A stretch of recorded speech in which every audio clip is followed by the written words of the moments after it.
Hello, welcome back to IDAGIO Live for our 6th episode of the workshop on the Bach cello suite. Today the Gigue from the first suite. But today I have again to do a follow-up from last time because I received a very interesting email or text from Jean-Guihen Queyras, who is following this series. And I would like to read this to you. And after we go at this, after we look at the Gigue, and after we talk about bowings, today our guest will be Emmanuel André, Artistic Director of the Philharmonie of Paris.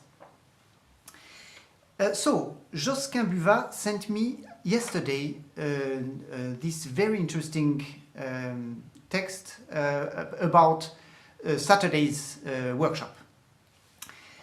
I'm translating live, so I will do my best. About Menuet 2 of the first suite, so the possibility to play an E-flat and not E-natural in bar 3.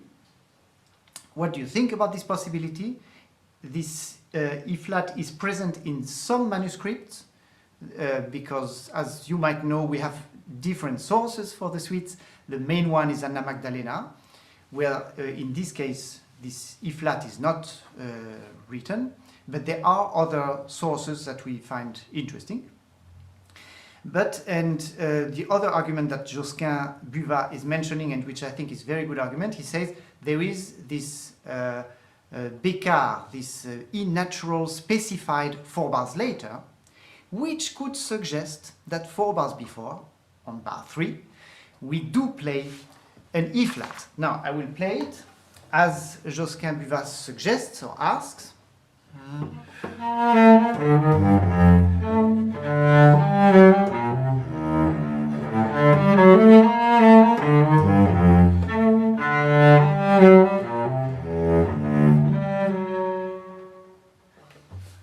Which is not what I played in the workshop last time, and it is not also what I play usually.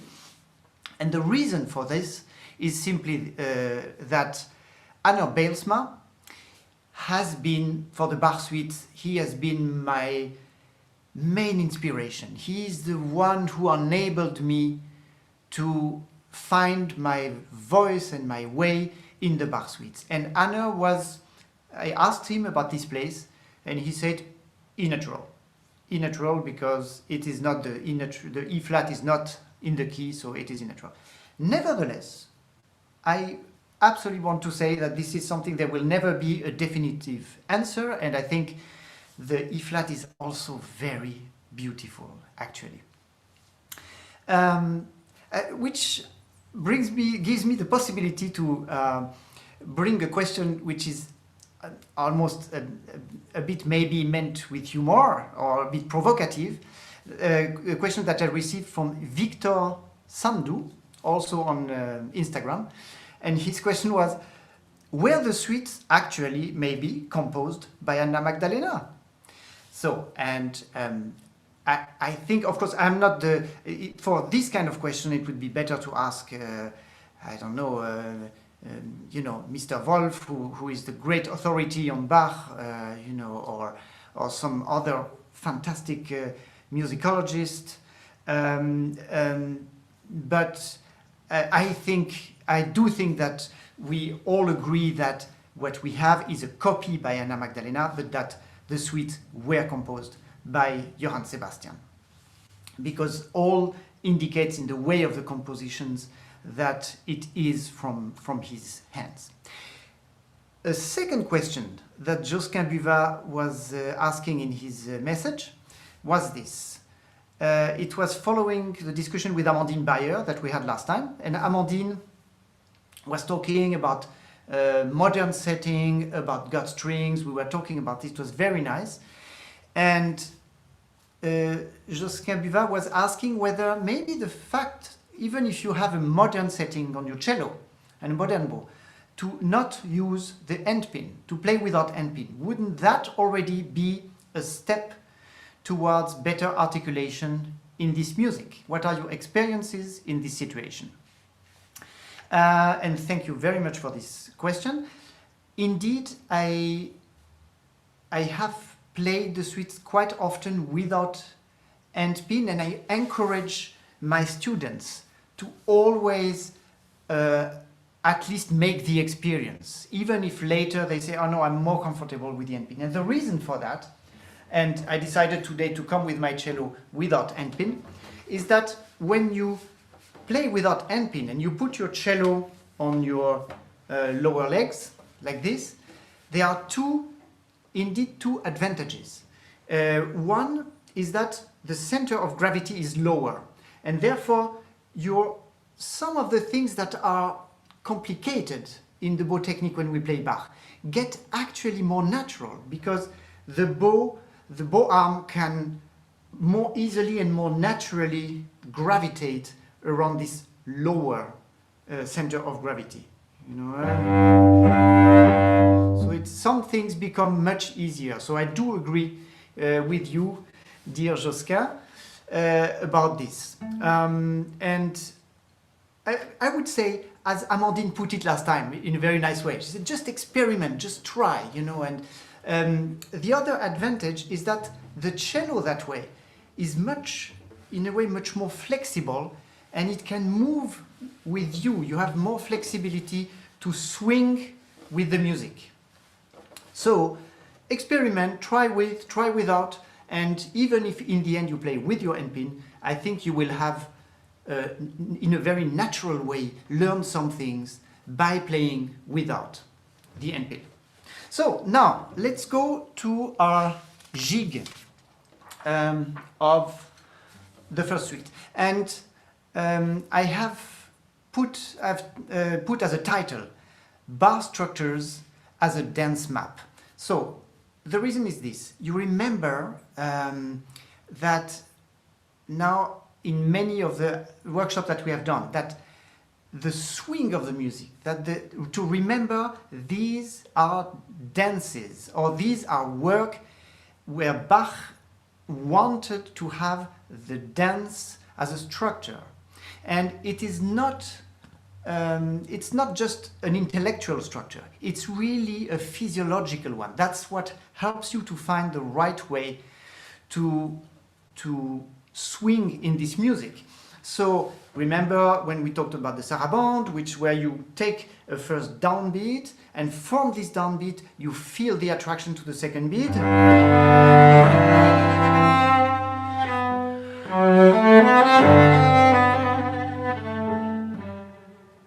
Yeah, and here the reason I talked about bar structures is that our swing is going to be not within the bar, but over several bars, even the basic swing of it. So we are here in 6/8, and clearly we go to the second bar, and 1 and 2 and 1 and 2 and 1 and 2 and 1 and 2. So now I'm sitting, so it's difficult. I could stand up and demonstrate for you. And 1, 2 and 1, 2, 1, 2 and 1, 2. And the reason I'm ready to make a fool of myself and dance is that I really encourage you to listen to what Amandine said on Saturday. Sing and dance this music, and then many things you do on the cello will become much easier. And in this case, so we have this two-bar structure where the second one is more important. And this is our basic groove.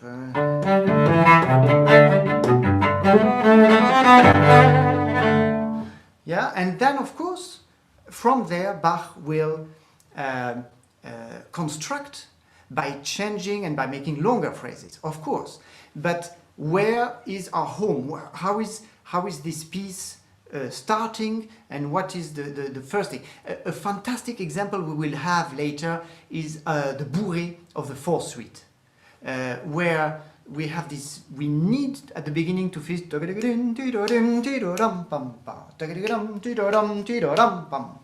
and once you have this, then you will see how Bach starts playing with it and making a very interesting story.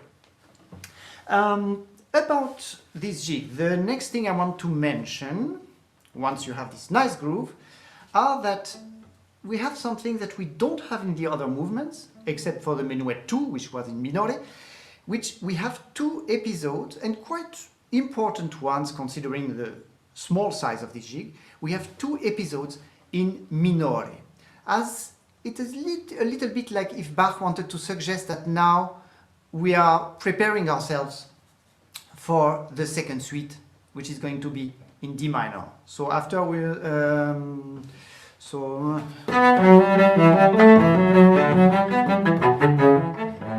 and now the last 4 bars or 3 bars at least.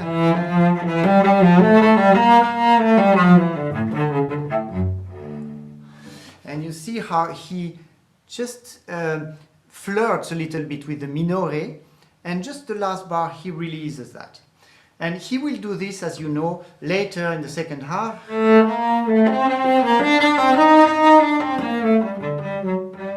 So we go to G minor, which again is a key we had only explored in the Minuet 2.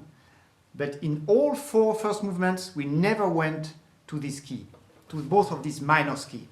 And of course, after this second minor episode, Bach goes back to major. And what does he do? As always, and as we talked about in the prelude, an ascension to finish in a very positive note. So our bass line,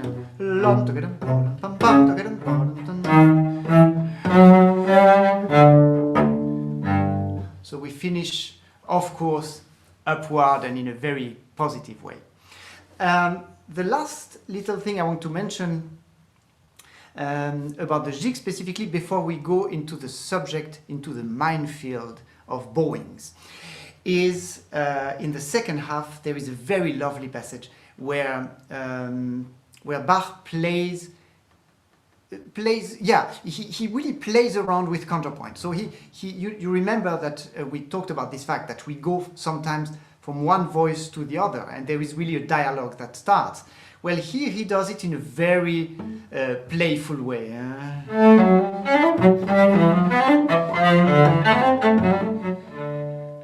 And which is, by the way, when you have such a clear 2 voices, you know, playing with each other like 2 cats or something, when you do your repeat, I suggest that this is probably a passage where you will want to have, in the first time you play, 1 cat is predominant, and then the second time you play maybe the other one. Maybe the second time it could be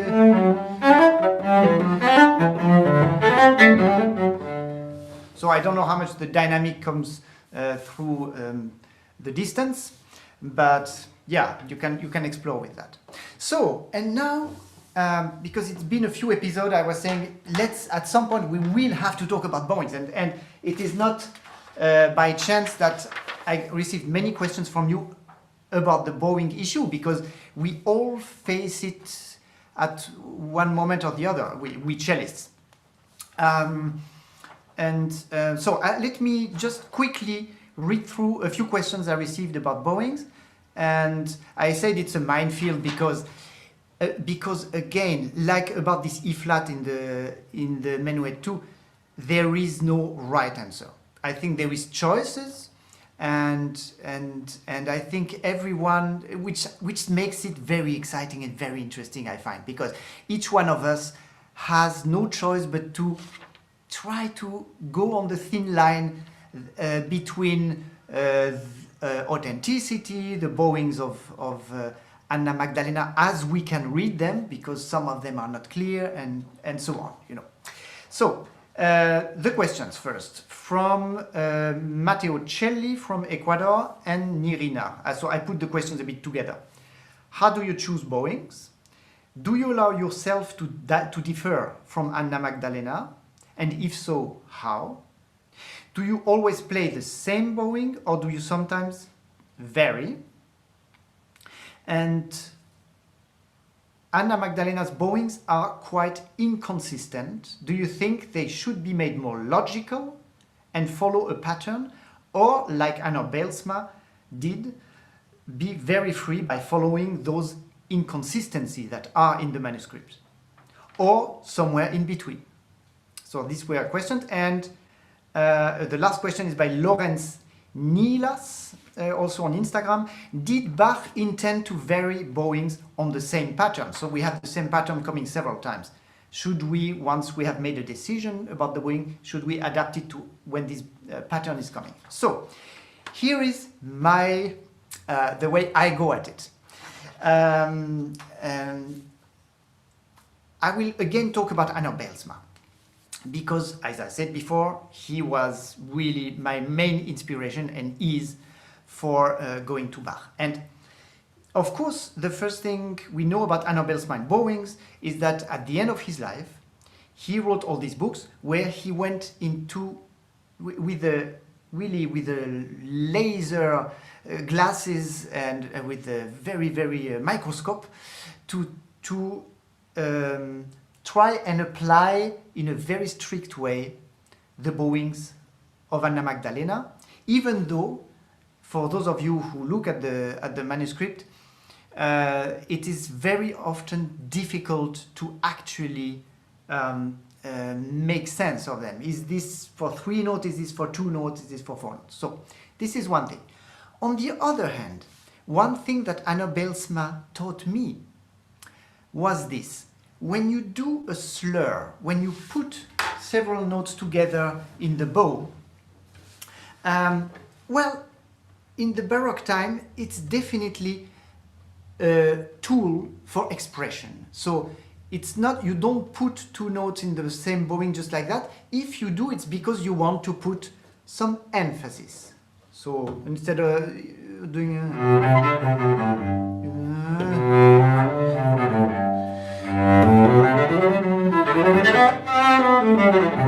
you put a slur when you want to give a bit more substance in the sound, or when you want to flow towards the next note. Yeah.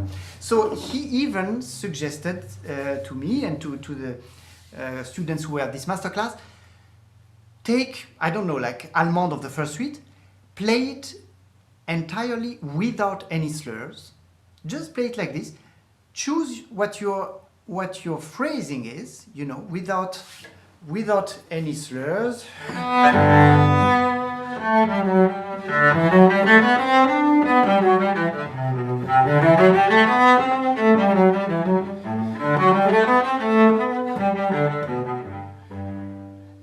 And then see where you want to, here I want these 3 notes to be really together and to have more expressivity.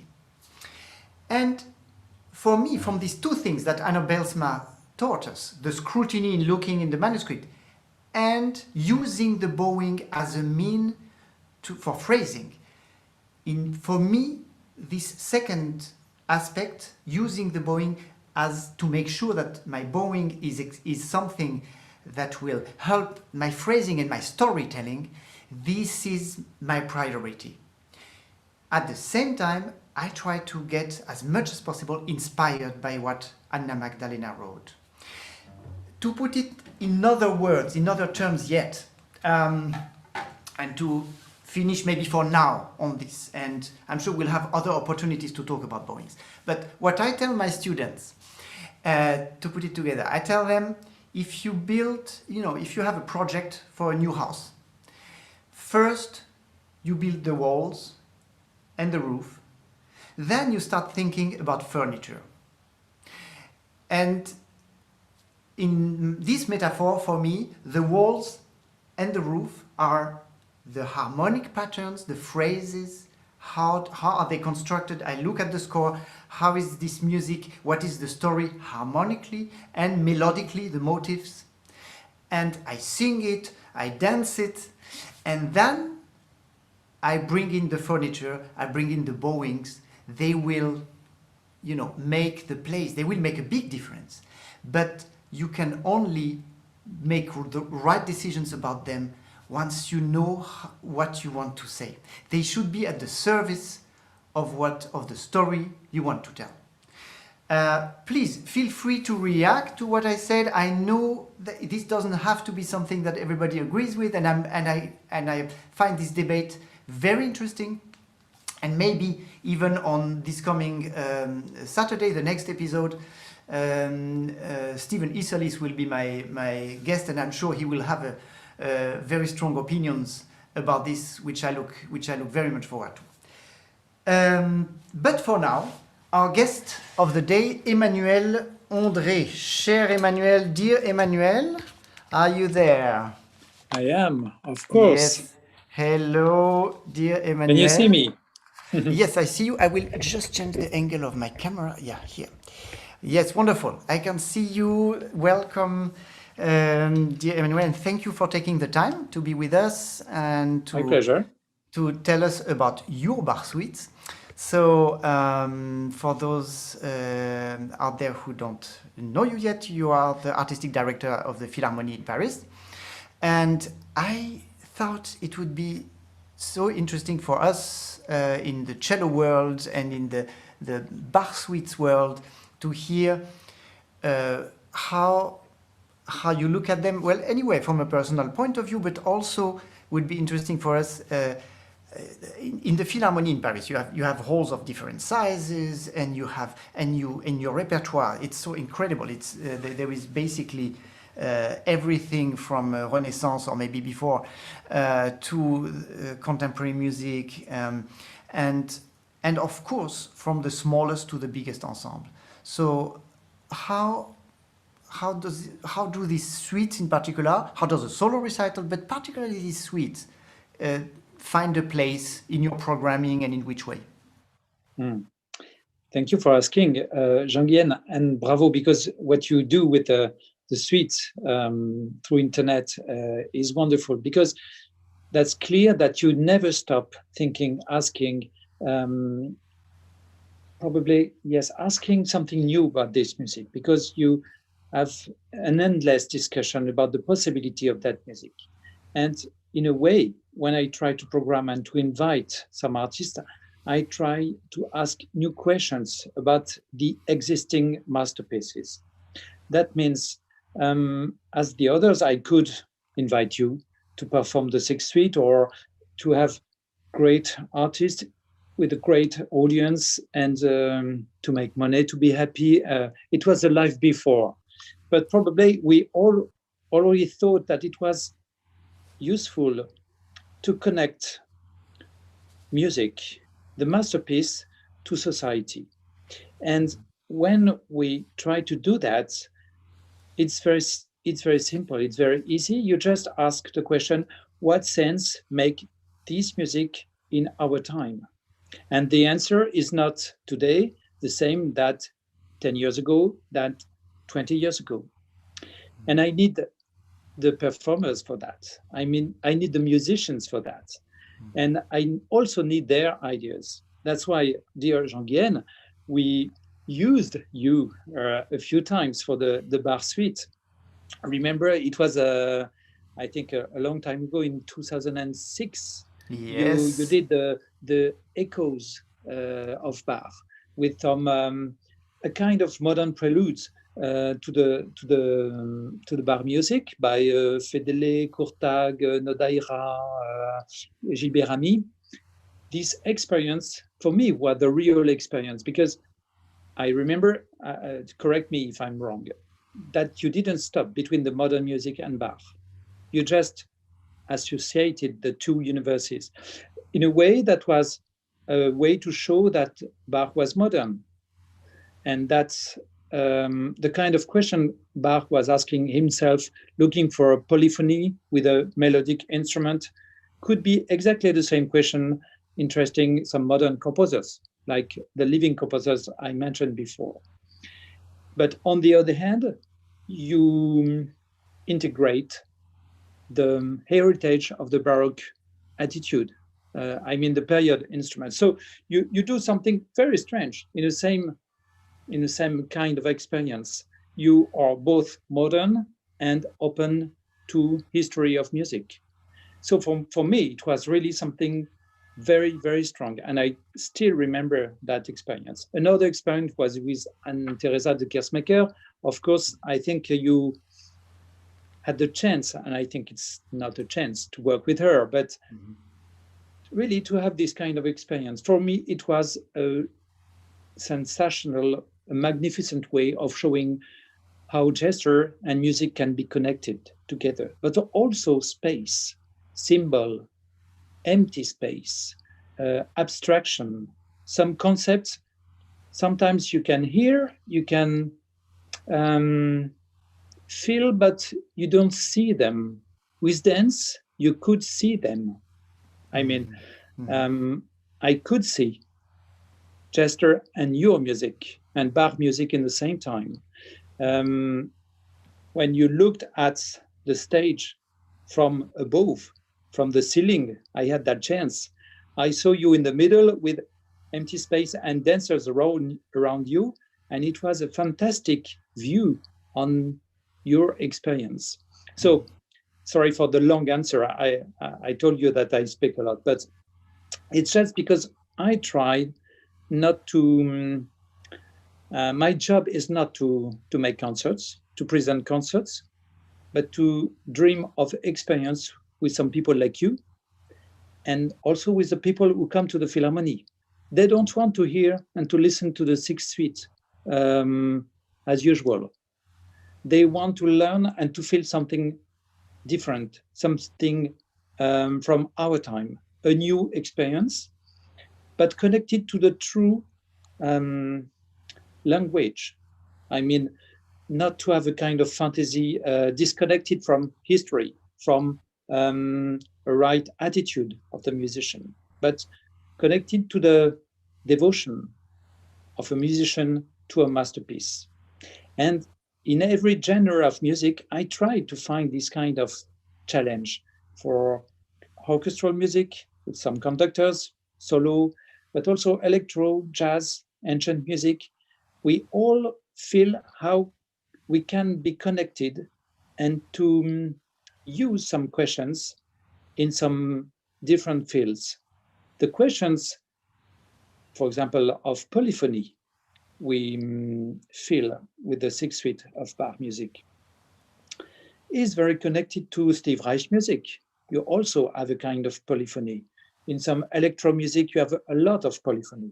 In a Bruckner symphony, of course, you have polyphony. But how can you make, how can you write a polyphonic music? Can you write it just with one line? Or what kind of one line do you have to write to do it? Probably Fieldglass tried to do it sometimes, but you're very lucky, I have to say, as a cellist, to have your Sixth Suite, because I think you're lucky for many reasons. The music is incredible, but the story of playing that music is also incredible. Since Casals, since Rostro, since Yo-Yo, can you imagine that? Yeah. Excuse me to interrupt you, Amanda. Yeah. Just to say in between that Yo-Yo Ma just played again the Sixth Suite last night, and in a special tribute to the victims of the coronavirus. So. Yeah. And this story, since Casals, is probably very special, because you feel that every great artist try to connect this Bach music to life. I'm not sure in the violin field, in the violin world, there's the same kind of dream. I'm not sure. I'm flutist, and I still wait for the iconic flutist connecting the Bach partita to our life. I mean, there's no experience like this, or not enough, or I don't know them perhaps. It's just music. It's important. It's wonderful music. But how can you make something strong with your with outside? You see what I mean? Probably Rostropovich was the most iconic experience for that, with the fall of the wall, of the Berlin Wall. It was a symbol of freedom, but also a tribute to the victims of war, of communism. It was, from his side, probably a way to feel that one day he can come back to Russia because for him it was he left, so he couldn't come back. But after the fall of the Berlin Wall, I think he felt, and he said that it was now possible to come back and to join the two parts of his life, West and East. And then I'm asking myself, during the Corona time, during the Afghanistan time, I see some cellists playing in the ruins, playing in the street. Remember also Gauthier Capuçon playing close to Notre Dame during the fire or just after. Okay, sometimes you feel good with this kind of experience, sometimes not so much. But the story of the cellist is very special. I don't have any explanations for that. Probably my feeling is that cellists, more than the violinists, ask something because they have to prove something, more than the violinist. They are less established. They are perhaps less, they have less attention by the romantic history of music. And they want to demonstrate, to give a statement, to show that they exist. And they are probably more creative. That's my feeling.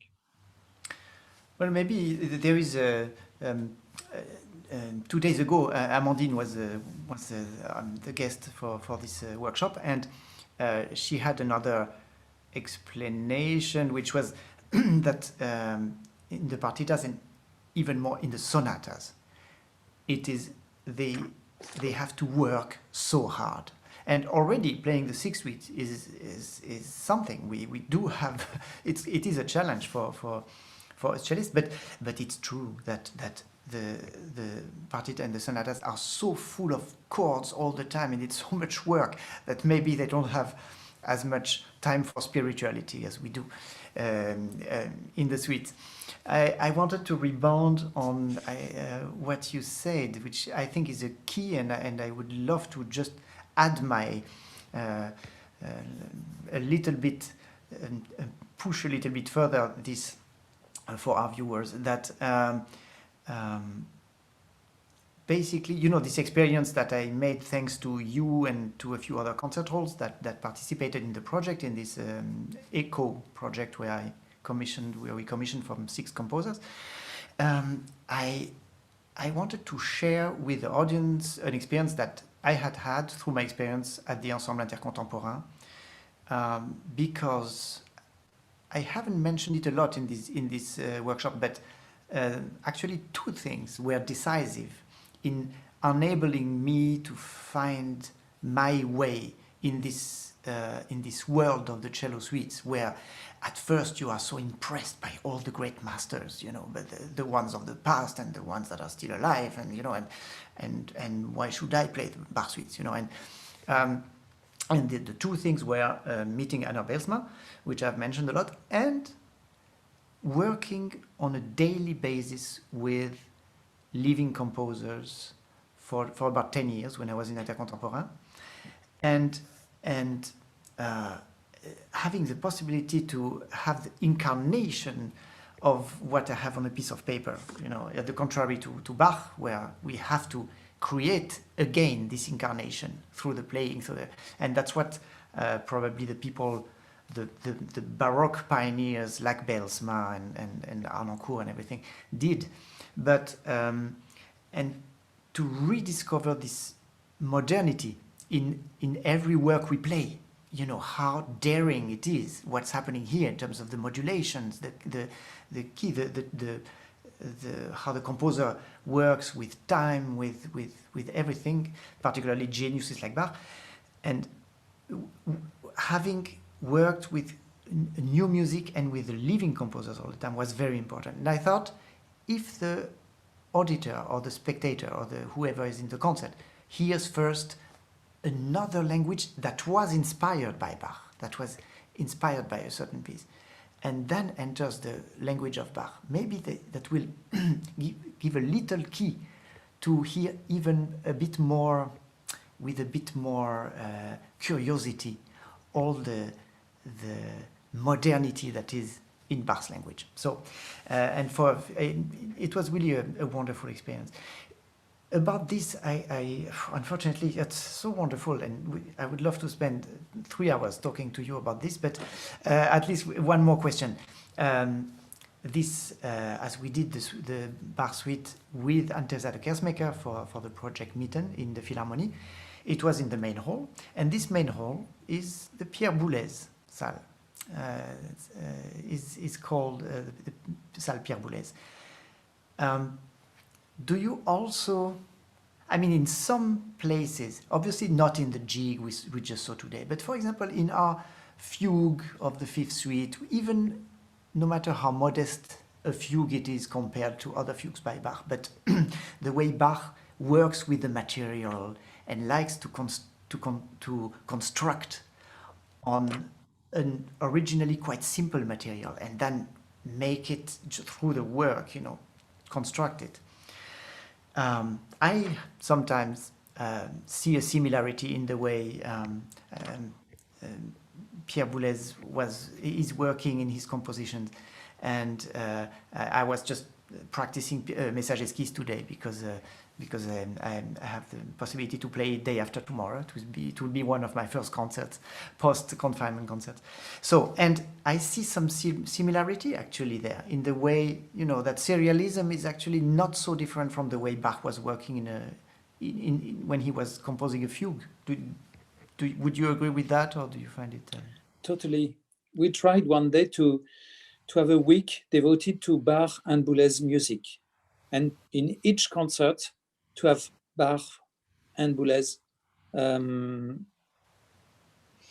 not together, I would say, but existing together, and to try to feel and to understand and to find the connection between the two languages. Of course, one is tonal music and one is atonal music, serial, but free, and post-serial music also. I think the common point is the power of spirit, because in both cases you have a strong concept and a will to do something, either on the paper, I mean the concept of language plus the reality of music. I mean, the role of the musician is also very important in Bach music and in Boulez music, because you have to play it, you have to express it. But the spiritual aspect of their music is strong enough to imagine that music, if you wish, without a player. If you want to read Bach, you can. And you have another contact with his music. Some music, when you read it, I'm not sure you have a so important pleasure. Mm-hmm. The other aspect is a kind of strange improvisation, but a fake improvisation, a memory of improvisation, integration of improvisation, a kind of architectural improvisation. Because in every situation, Bach and Boulez, of course, architecture is very important, but there's some moments you lose control of the shape. Mm-hmm. And you wait for these moments. It can be in a cadenza, before a cadenza, a kind of a surprise. Mm-hmm. And in fact, why do we love so much Bach music? Because you cannot predict, even if you know by heart his music, like you do, you have the feeling that you can change something. Probably there's something, a detail you don't remember, or something. Yes, why not changing? Why not? As you explain, with an E flat or natural. Yes, you can. Both are possible. And you have that feeling. Sometimes There's not a unique state for this music. And Boulez, remember, with the work in progress, dreamed also of the same utopia, not to have a fixed music, but a kind of vibration of music, not an established text for music, but a kind of fluidity around your music. You said you were playing Messages Kiss. It's not, you cannot find the best example of a solo cellist extended to some other, like an echo process. It's something like a cell blowing and increased by a writing process. But in an existing and a published music by Boulez, you also have the feeling that you can play his music to another instrument. You still have that music.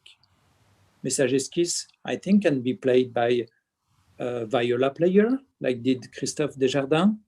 Still, we have thought to him. And you can play Anthem 2 to viola too. You can play Dialogue on saxophone or clarinet. And like Bach did, you have many transcriptions. That means text, concept, spirit, architecture is so strong that you can change anything, you keep that spirit. Why do we love Bach on accordion music? Why do we love Bach with any instrument? Guimbard, harmonica, it's still something strong, and you never laugh. When you play Wagner on a accordion, it's something. It's comic. You laugh. Not Bach, never. You can have fun, but also always respect. And I feel something in common between Boulez and Bach for that reason. Not something fixed, but something fluid. Wonderful. Thank you so much, Emmanuel. Unfortunately, we have to stop here. I've seen on Instagram that the first concert at the Philharmonie are going to take place this week with a soloist from the Orchestre de Paris. Do you want to tell us about this? Yes. In 2 days, we have Siegfried Idyll with the soloist of Orchestre de Paris, the first concert in the Philharmonie after the Corona time. And the day after, on the 28th of May, with Renaud Capuçon and 22 soloists joining him, they will play Metamorphose by Strauss. It's another symbol, metamorphosis today. We dream of a new world, so we hope that the new world won't be Richard Strauss' new world, but our new world. So the same question I was asking myself, what does Metamorphose can tell us today in our time? So please join us for the internet concerts. Thank you. Wonderful. And myself, actually, I'm traveling to Paris tomorrow for Visite Éclair to play Messages Kiss. It will be on Medici TV and with the ensemble Le Balcon, conducted by Maxime Pascal, a wonderful, wonderful group. And you can see it live on Medici TV. On Saturday, 7 o'clock, this coming Saturday, 7 o'clock, the next episode we will enter the world of D minor with the second suite. That will be a big change. And our guest will be Stephen Isserlis. He will be my first cello guest because so far I wanted that the input of our guests would be from distance, but I thought we have now to bring some of our master cellists to give their view and their opinion and contradict me in this workshop. So, and I'm sure that Stephen will do this. Thank you so much for being there. Keep sending your questions and thoughts, and see you on Saturday. Thank you. Merci, Emmanuel. Bye-bye.